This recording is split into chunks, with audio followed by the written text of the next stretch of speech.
Hi hello this doctor Samyukta from Ayush hospital Bangalore. So ಇವತ್ತಿನ ನಮ್ಮ preventive talk ಬಂದುಬಿಟ್ಟು ಪ್ರಿಕಾಷಸ್ ಪ್ಯೂಬರ್ಟಿ ಬಗ್ಗೆ. ಇತ್ತೀಚೆಗೆ ಈ ಥರ್ಡ್ ಸ್ಟ್ಯಾಂಡರ್ಡ್ ಫೋರ್ತ್ ಸ್ಟ್ಯಾಂಡರ್ಡ್ ಓದ್ತಾ ಇರೋ ಮಕ್ಕಳಿಗೆ, ಅಂದರೆ ಒಂದು 8 to 9 ಇಯರ್ ಮಕ್ಕಳಿಗೆಲ್ಲನೂ ಮೆನ್ಸ್ಟ್ರೇಷನ್ ಅನ್ನೋದು ಶುರು ಆಗಿಬಿಡ್ತಾ ಇದೆ. And why this rampant radical change, ಇದನ್ನು ನಾವು ಪ್ರಿಕಾಷಸ್ ಪ್ಯೂಬರ್ಟಿ ಅಂತ ಹೇಳ್ತೀವಿ. ಸೊ ಫಿಫ್ತ್ ಸ್ಟ್ಯಾಂಡರ್ಡ್ ಮುಂಚೆ ಯಾವುದೇ ಒಂದು ಮಗು ಮೆನ್ಸ್ಟ್ರೇಷನ್ ಅಟೆಂಡ್ ಮಾಡಿದ್ರೆ ಪೇರೆಂಟ್ಸ್ ಸೇ 99% ಮಗುನ ಕರ್ಕೊಂಡು ಡಾಕ್ಟರ್ ಹತ್ರ ಬರ್ತಾರೆ. ಏನಿರ್ಬೋದು, ಬೇರೆ ಏನಾದರೂ ಪ್ರಾಬ್ಲಮ್ ಇದೆಯಾ ಅಂತ ನೋಡ್ಸೋದಕ್ಕೆ. ಅದರಲ್ಲಿ ಡಾಕ್ಟ್ರ್ ಎಲ್ಲ ಚೆಕ್ ಮಾಡಿದ್ರೂ ನವಡೇಸ್ ನಾರ್ಮಲ್ ಆಗಿ, it need not be pathological, ತುಂಬ ಜನರಿಗೆ ನಾರ್ಮಲ್ ಆಗಿ ಮೆನ್ಸ್ಟ್ರೇಷನ್ ಅಷ್ಟು ಜಲ್ದಿ ಸ್ಟಾರ್ಟ್ ಆಗಿಬಿಡ್ತಾ ಇದೆ. So why this radical changes happening ಅಂತ ಒಂದು ವಿಚಾರನ ನಾವು ಇವತ್ತು ಮಾತಾಡಲೇಬೇಕಾಗುತ್ತೆ. ಆ್ಯಂಡ್ ಇದನ್ನು ಪ್ರಿವೆನ್ಷನ್ ಹೆಂಗೆ ಮಾಡೋದು, ಆದಷ್ಟು ಇದನ್ನು ಹೆಂಗೆ ನಾವು ಸ್ವಲ್ಪ ಡಿಲೇ ಮಾಡ್ಬೋದು. ಯಾಕಂದರೆ ತುಂಬ ಜಲ್ದಿ ಒಂದು ಮಗು ಮೆನ್ಸ್ಟ್ರೇಷನ್ ಅಟೆಂಡ್ ಮಾಡ್ತಾ ಇದ್ದಾರೆ ಅಂದರೆ ಮೆನಾರ್ಕಿ ಅಟೆಂಡ್ ಮಾಡ್ತಾ ಇದ್ದಾರೆ ಅಂದರೆ ಅವ್ರದ್ದು ಫೈನಲ್ ಹೈಟ್ ಅಟೈನ್ಮೆಂಟ್ ಪ್ರಾಬ್ಲಮ್ ಆಗ್ಬೋದು. ಒಂದು ಮೆನ್ಸ್ಟ್ರೇಷನ್ ಅಟೆಂಡ್ ಆದಮೇಲೆ ಗರ್ಲ್ಸ್ಗೆ ಅಷ್ಟೊಂದು ಬೆಳವಣಿಗೆ ಇರಲ್ಲ ಹೈಟಲ್ಲಿ. So it becomes a serious issue to be addressed also. So ಪೇರೆಂಟ್ಸ್ಗೆ ಇದನ್ನು ಸ್ವಲ್ಪ ಗಮನದಲ್ಲಿಟ್ಕೊಳ್ಳಿ.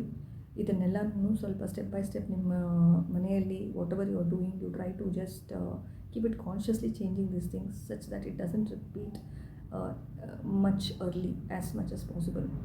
So why these radical changes are occurring anta ಒಂದು ವಿಚಾರಕ್ಕೆ ಬಂದರೆ, environmental pollutions, plastic usages and ತುಂಬ ಜಾಸ್ತಿ ಸೆಡೆಂಟ್ರಿ ಲೈಫ್ ಸ್ಟೈಲು. ಬೆಳಗ್ಗೆ ಮಗು ಒಂದು 7 ಗಂಟೆ ಎದ್ದು ರೆಡಿ ಆಗಿಬಿಟ್ಟು ಸ್ಕೂಲ್ಗೆ ಹೋದರೆ ಏನೋ ಒಂದು ತಿಂದಿರ್ತಾರೆ, ತುಂಬ ಲೈಕ್ ವೆರಿ ಫಾಸ್ಟ್ ಫುಡ್ ಆಗಿರ್ಬೋದು, ಇಲ್ಲ ಒಂದು ಗ್ಲಾಸ್ ಮಿಲ್ಕ್ ಕುಡಿದ್ಬಿಟ್ಟು ಹೊಟ್ಟೋಗಿರ್ತಾರೆ. Their diets are not proper. And ಮತ್ತೆ ಬರೋ ಅಷ್ಟರಲ್ಲಿ ಒಂದು 5:30 or 5 o'clock or 4:30 ಆಗಲೂ ಇರ್ಬೋದು. ಬಟ್ ಸನ್ಲೈಟ್ ಎಕ್ಸ್ಪೋಷರ್, ವಾಕಿಂಗ್ ಆಗಿರಲಿ, ಫಿಸಿಕಲ್ ಆ್ಯಕ್ಟಿವಿಟಿ ಆಗಿರಲಿ, ತುಂಬ ಕಷ್ಟ ಈ ನಡುವೆ. ಎಲ್ಲ ಅಪಾರ್ಟ್ಮೆಂಟ್ಸಲ್ಲಿ ಇರ್ತಾರೆ ತುಂಬ ಜನರಿಗೆ. So it become very difficult practically speaking. ಇದನ್ನೆಲ್ಲನೂ ನೀವು ಇಂಪಾರ್ಟೆನ್ಸ್ ಕೊಡಲೇಬೇಕಾಗುತ್ತೆ. Because the things what are going to change very slowly. It is going to be a huge impact on the kids future.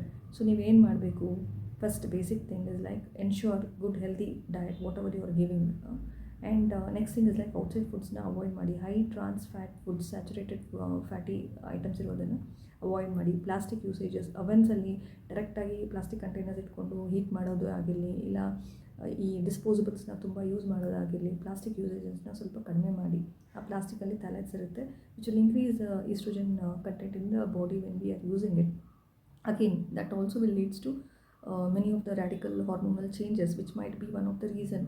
And next thing is like make the kid, ensure the kid at least spends 1.5 hour daily in physical activity under the sunlight, or else it's going to be very difficult task. Schools alli physical training classes irutte, ad madirtare idu madirtare, that is all there, but you do ensure them that they do have physical activity even after coming from the schools. Okay, and try to just ensure that ನೀವೇನೇ ಒಂದು ಊಟ ತಿಂಡಿ ಆಹಾರ ಇದು ಕೊಡೋದ್ರಲ್ಲಿ ನೀವು just try to ensure that it is been wash properly and then cook. Pesticides are also having enough content of hormonal disruptors nowadays. And next level of hormonal disruptors ಇರ್ಬೋದು ಅಂತ ಹೇಳ್ಬೋದು.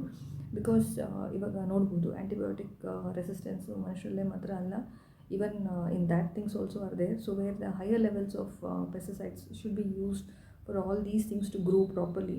ಸೊ ಯಾವುದೇ ಒಂದು ಯೂಸ್ ಮಾಡೋದ್ರಲ್ಲಿ ಚೆನ್ನಾಗಿ wash ಮಾಡಿ, just try to use it in a way it has to be consume.